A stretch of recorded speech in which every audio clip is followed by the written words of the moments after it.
Nakatulala lang si Gino kay Audrey. Every woman would pale in comparison to her.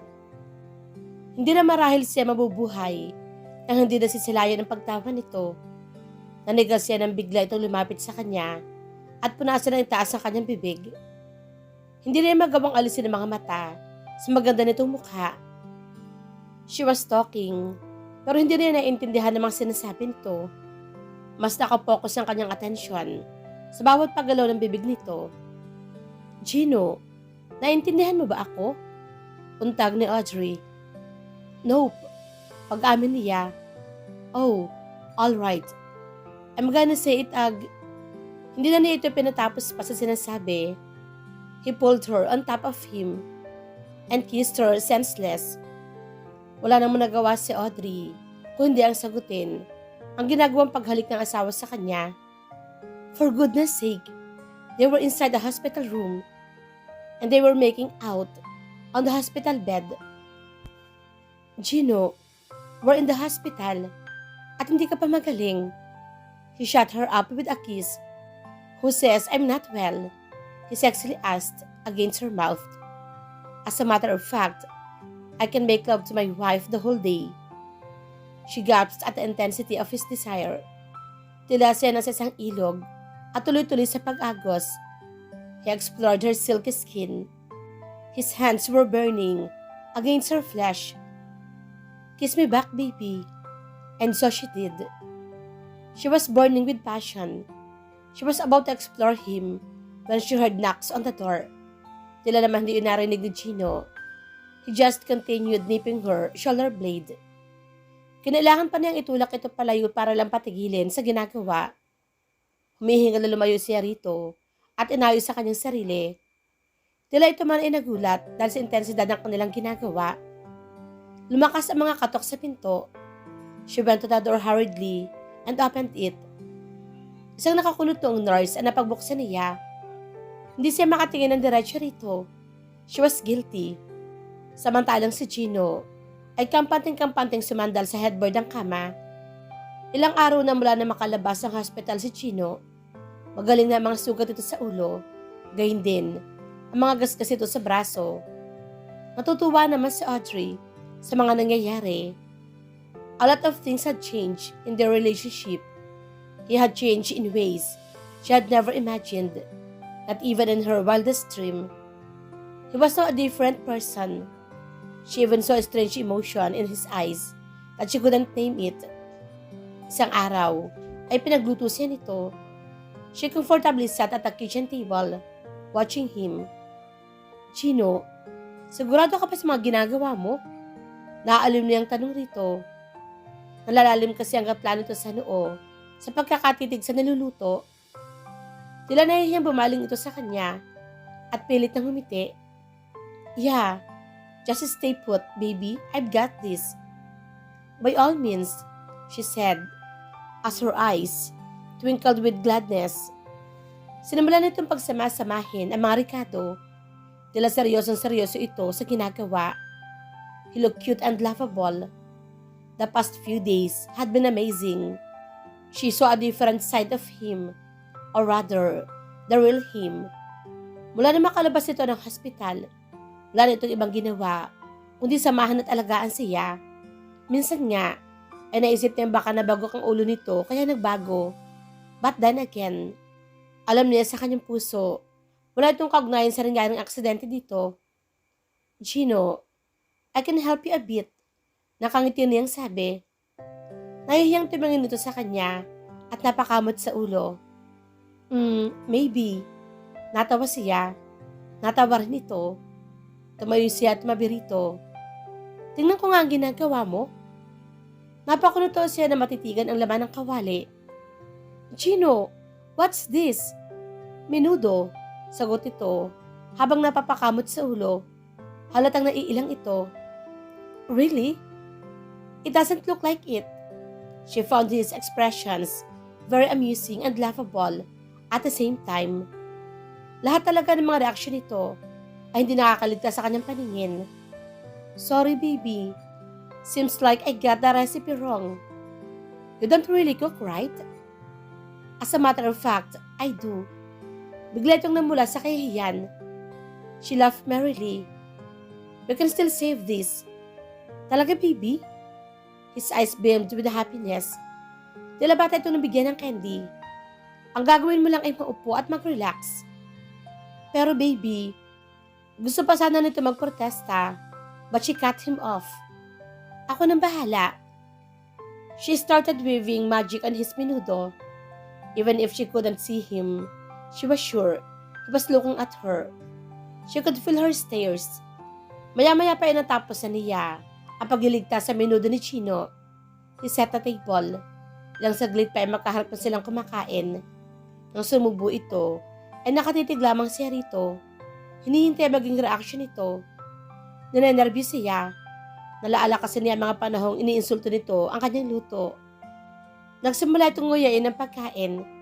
Kinakabahan siya habang naghihintay. Sa reaction nito, muntik kasi ang mapasigaw. Nang umiti ito ng maluwang. This is good. Puri nito. Luto mo yan, no? She started eating too. Nope. Yung luto ko, tiyak. Hindi natin makakain. Niligtas mo ang menudo ko. You're really an angel. Ito na ang pinakamasarap na menudo na natikman ko. He gave her his most beautiful smile ever. Kulang sabihin tila sumikat ang araw sa kanyang harapan. Her world seemed to stop. She almost stirred fireworks. Her chest tightened in controlled emotion. Hindi niya malaman ang gagawin. Ipinokus na lamang niya ang kanyang atensyon sa kanyang kinakain. Sunod-sunod ang kanyang naging subo. She could actually eat everything on the table, the way she felt right now. Baby, are you really that hungry? She looked at him and noticed the laughter in his eyes. Dali-daling uminom siya ng tubig. At nahihiyang tumingin dito kapag kumanidahan-dahang dumukwang ito palapit sa kanya. Nakatingin ito sa kanyang mga labi. Kaya sigurado siya nga halikan siya nito. Napalunok siya at napatitig din sa mga labi nito. She closed her eyes and waited for his kiss. Ang tagal naman. She impatiently said to herself. Nang hindi pa niya maramdaman ang mga labi nito, ay dahan-dahan na iminulat ang kanyang mga mata. He was looking at her. Napadilata siya ng tuluyan. Malapit na malapit na mukha nila sa isa't isa. She could almost see her reflection in his eyes. His eyes were dancing with laughter. May mumuka sa iyong labi. Anito? He wiped her lips with his thumb finger. And as much as I want to kiss you, Yaya Esther and the rest of the troop were watching. Tama ito dahil nakita niya sa gilid ng kanyang mga mata si Yaya Esther at ang ibang kasambahay na animo, mga kitikite, nagsisikuhan ng tagubulungan habang nakasilip sa entrada ng kusina. He kissed her forehead instead and got back on his seat. He winked at her at ipinagpatuloy na ang pagkain. Kahit tila wala pa rin sa sarili, ay masaya nang ipinagpatuloy ang pagkain. Saan ba talaga tayo pupunta, Gino? Tanong ni Audrey dito. They were driving out of Buena Vista. She felt excited and nervous at the same time. She could sense that he was up to something. I told you, baby. It's a surprise. He concentrated on his driving. Ilang saglit pa tumigil sila sa isang malawak na lupain. Hindi niya alam kung anong lugar iyon. At doon lang siya nakarating doon. May kahoy na bakod na nakapaligid sa lupain. Hindi niya alam kung gaano kalawak iyon. But she guessed it was thousands of hectares. What place is this, Chino? Tanong niya rito habang tinatanaw ang buong lupain. You'll find out soon, but for now, may nalabas itong panyo. What's that for? Nagataka niyang tanong. I have a surprise for you. He blindfolded her. Hindi ko naman birthday Nalalayan siya nito maglakad. She wore flat sandals at matched her maternity dress. Nararamdaman niya sa kanyang paa at binti ang mga damo. She was excited to see his surprise. Kung ano man iyon, sigurado maganda iyon. He wouldn't blindfolded her. If this was not something that would really surprise her. Baby, tatanggalin ko na ang blindfold mo. Pero, wag mo munang imumulat ang iyong mga mata. Marahan siyang tumango. Habang naalis ito ang takip sa kanyang mga mata, bibilang ako ng 3. Then, you can open your eyes. All right. Her heart was pumping madly. 1, 2, 3. Napasangap siya na imulat ang kanyang mga mata. She must be dreaming. A very beautiful dream. Puno ng bulaklak ang paligid. Roses, crimsons, tulips, name it. Nagagandahang bulaklak na hindi naman niya kayang pangalanan ng iba. In the middle of the flowers was her Gino. As if in trance, she slowly walked towards him. She stepped a few inches away from him. Walang sino man sa kanila nagsalita. Their eyes did the talking. His eyes were clouded with an emotion that she could not name. He looked like a prince standing in the middle of the flowers. It was like a dream. He spoke softly. This is all yours. This place is yours. I'm planning to convert it into a villa and name it after you. It will be called Villa Audrey. He wrapped her in his arms. Gustong-gusto niya magsalita, pero wala siya maapuha pa sasabihin. Her whole being was clouded with an inexplicable emotion. Mahal kita, Audrey. Pahayag nito. Natigilan siya. Maybe she was just hallucinating. Narinig niya yung sinabi ni Gino. Mahal siya nito. Pero marahil, dahil lamang yun ang gusto niyang marinig. Mahal na mahal kita, Audrey Vasquez. Nagunahan sa pagpatak ang kanyang mga luha. Ito ang unang beses na tinawag siya nitong Mrs. Vasquez. Her hallucinations were getting better by the minute. She hugged him tighter than he did. She frantically clutched at his shirt as sobs came, one after the other. Dahan-dahan siyang inaliro ni Gino sa kanyang sarili, and slowly wiped her tears away. She was surprised to see him crying too. Alam ko, hindi ka naniniwala sa akin, but I'm telling you this over and over. Mahal na mahal kita, Audrey. Hindi ko alam kung kailan.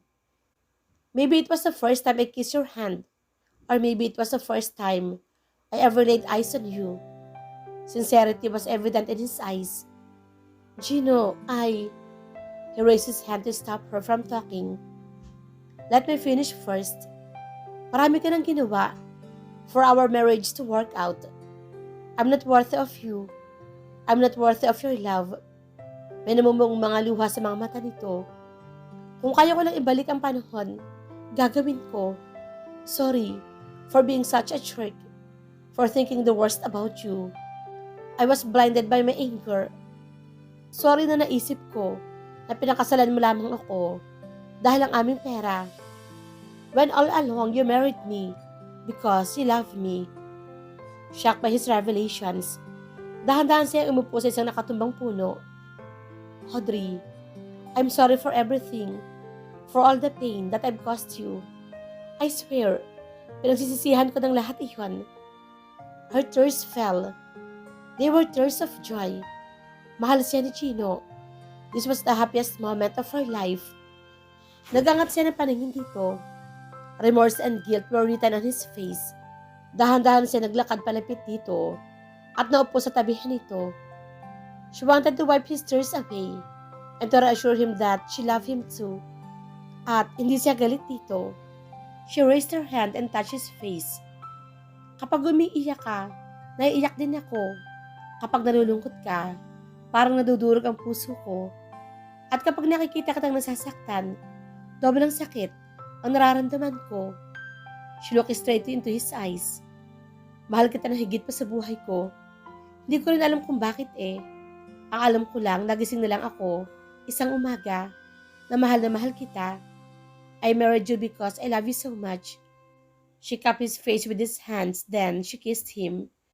With all the love that she had for him. Mahal ko ang anak natin, but I can't lose you.